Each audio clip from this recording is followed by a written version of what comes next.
Hello there, ladies and gentlemen of YouTube, and welcome to a video where we're not exactly playing a PC game. This is gonna be a gameplay of Kirby and the Amazing Mirror playing in the background. It was released in 2004 by HAL Laboratory and Nintendo. It's for the Game Boy Advance. I was playing this on emulator, so I had Visual Boy Advance up and I was recording with my traditional software of Fraps. And, this was gonna be my next playthrough, actually. I really wanted to do a playthrough of this game because I wanted to try and do something a little bit different on this channel. As you could probably tell for the most part, if anyone else actually, watches my playthroughs, I do playthroughs of mainly just first-person shooters. I've covered, the classic Half-Life games. I've covered Serious Sam, and Serious Sam 3, Black Mesa Source, and possibly a few other just odd games here or there. Mostly all just PC games, really. And this one was gonna be different, because Kirby and the Amazing Mirror is actually, one of my favorite games I've ever played, because I think it's just mainly for the nostalgia factor, honestly. Technology really doesn't like me, as you could probably tell from my tone. But if you couldn't tell, then I'll just go ahead and explain what that means. I had started recording this game, and I had a pretty good, about 21-minute long session for this first video. And that probably won't be the case by the time this commentary is done, because I probably will split it up here or there. I don't want this to be 21 minutes of me rambling about why I like this game and such, and about the issues I've been having recording it as of late. For the time being, I'm just going to explain. Alright, what's going on here? Well, to start things off, the gameplay that you're going to see is probably just going to be me going through the very first area of the game, but instead of defeating the first boss of the first area, I'm going to be going to the final area of the game and defeating that boss instead, which is a pretty funny trick. It's the same one I always use whenever I start a new playthrough of this game, because this game is extremely non-linear. You can do just about any area at just about any time you want. There are points of linearity, to be fair, but it doesn't really matter which area you do first or which area you do last. The point is, as you can probably tell from the storyline segment right here, this shadowy creature known as Dark Meta Knight, I believe his name was, it's a very original and creative name, as you can no doubt tell, has broken this giant mirror, and each boss of each area has one shard of that mirror. So there are 8 bosses, there are 9 areas of the game. That's excluding the final area, of course, and you just have to go defeat the bosses, get the mirror shards back, and then beat the game. It's about as basic as a Kirby game gets. But this one is unique because it's non-linear, and if I remember my Kirby history correctly, not many 2D Kirby games, or arguably 3D Kirby games, have much of a sense of non-linearity. I think those games are mostly straightforward and to the point, but there you go. Someone else might be able to correct me on that, but as far as I know, I think this is the only 2D Kirby game that just lets you do anything in any order, basically, and I think that's part of the reason as to why I like it. I've never been too big of a Kirby fan in the first place. That all aside, as you're watching the gameplay go on in the background, let's go over the first issue I had. Emulators and fraps do not exactly mix. I tried desperately to record this game, and it was going well at first. I had a very smooth, uninterrupted session of recording the first time I went through this. And then by the time I was going through the second recording session, my display driver just decided to crash, and it tried to reset itself, and that, of course, caused problems for the emulator, and the emulator crashed. It was pretty great, so I thought, alright, this is only a minor setback, I'll just go and record some of the area footage which I lost. It won't be any big deal. But the problem is, it is a big deal, because if you get that crash and then it happens again, chances are it won't cease to cause its problems all over again every time you try to record. Fraps and emulators just haven't really been the best of friends, and this has been demonstrated with another emulator I've tried, which is the GameCube emulator Dolphin. I had issues recording one of my previous sessions, which was Serious Sam Next Encounter or something. As much as I want to play that game, I can't. I simply can't, and that's a whole other tangent for another day. And I thought that the Visual Boy Advance would have no problems. I never had any frame rate issues on this recording session at all. It was all very, very smooth gameplay, and no setbacks. Like, there were no drawbacks to recording the Visual Boy Advance until I had that display driver crash, and that's basically it. Now, you could argue I could try using the Visual Boy Advance's recording software, but there is another problem with that, and it's that it can't load the files which I've recorded. So, there's problems all around in that field.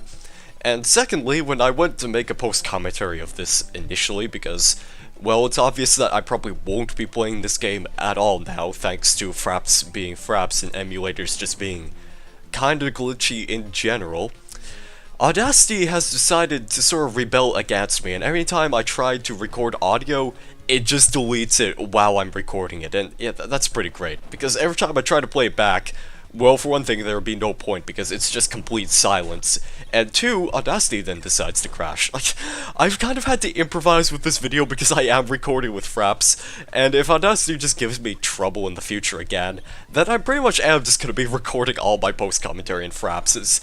It's kinda dumb, really, but hey, when you have to improvise, if it's stupid but it works, it's no longer stupid. I think I have a fair amount of recording space on my drive to actually fit most of these commentaries in, so hey, you know, it all works out in the end. I really can't complain.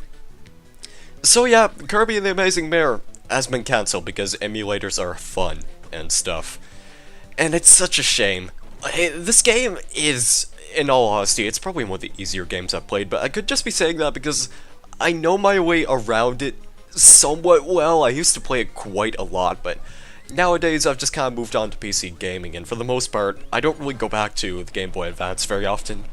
But when I do, it is a lot of fun, and you'll have to excuse my manners right there, because sometimes my lunch just likes to remind me that it's been eaten lately, and it likes to interrupt me in the middle of recording sessions. But there you go. This game's a lot of fun. Like, I like just the adventure aspect of it because you could go just about anywhere. You could do anything in any specific order. And I guess there are a couple of gimmicks I need to explain as well. Like, I think one new feature that was never in the previous games was like the cell phone. You have this cell phone, you see, and it has 3 batteries. It's in the top left of the screen, right next to these 3 Kirby icons, all wearing very unique hats. It's like we're still playing Team Fortress, you see. Now, the thing about the plot in this game is that Kirby is split into 4 because, I don't know, just because they can.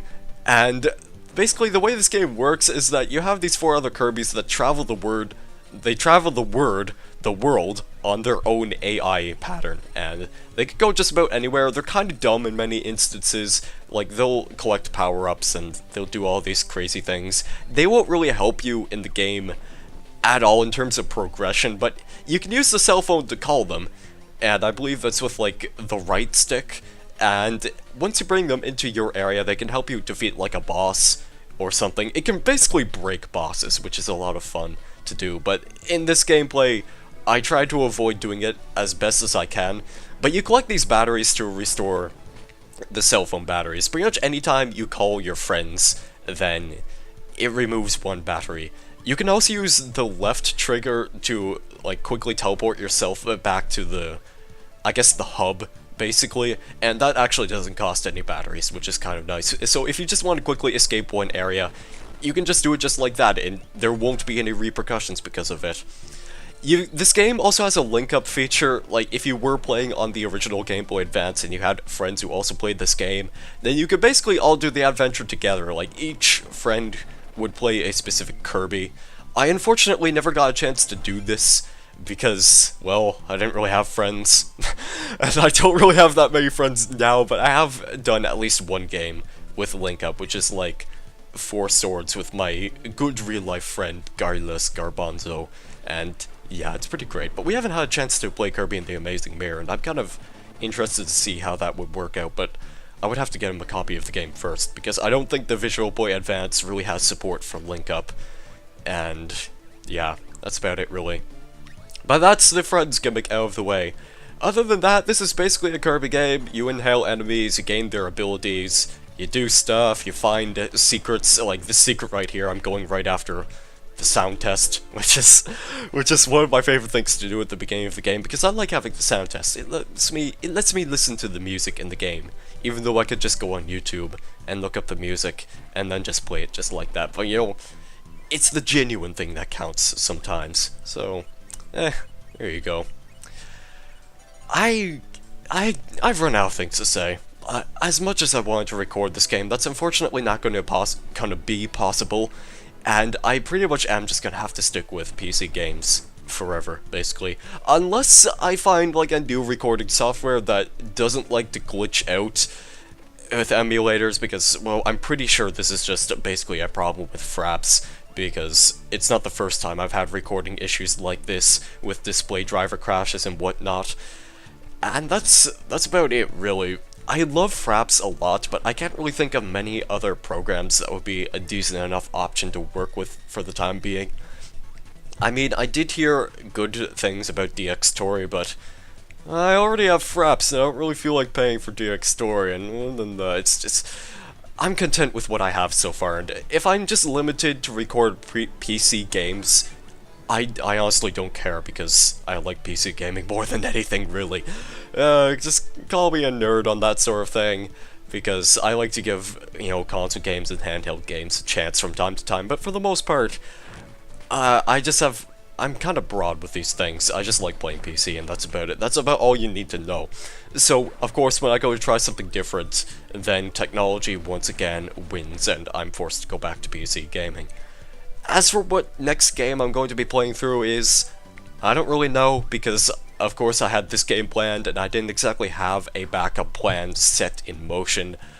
So it might take a little bit of time before I figure out what next game I should play, but hopefully not too long. And yeah, that's basically the update out of the way. I hope you enjoyed this short little commentary where I talked about all the problems I've been having with recording this game and why I like it, and that's about it. So, I do apologize for not being able to try something a little bit different, you guys, but there's not much I can do.